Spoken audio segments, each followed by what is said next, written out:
Massive chaos in Russia.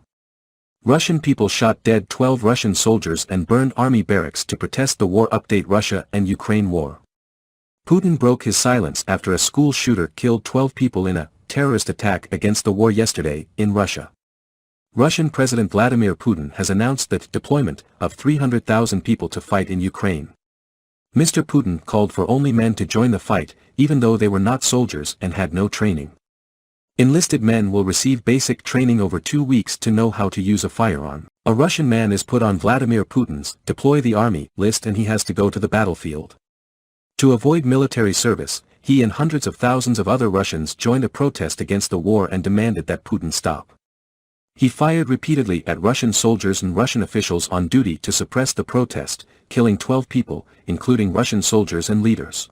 Video circulating online shows him being taken to the hospital by officials to be treated for his burns. The radical action follows hundreds of protests across 35 Russian cities since Putin's announcement last week. This morning, this 25-year-old man from Ust-Ilimsk, Irkutsk region of Russia shot a drafting office commander into the void.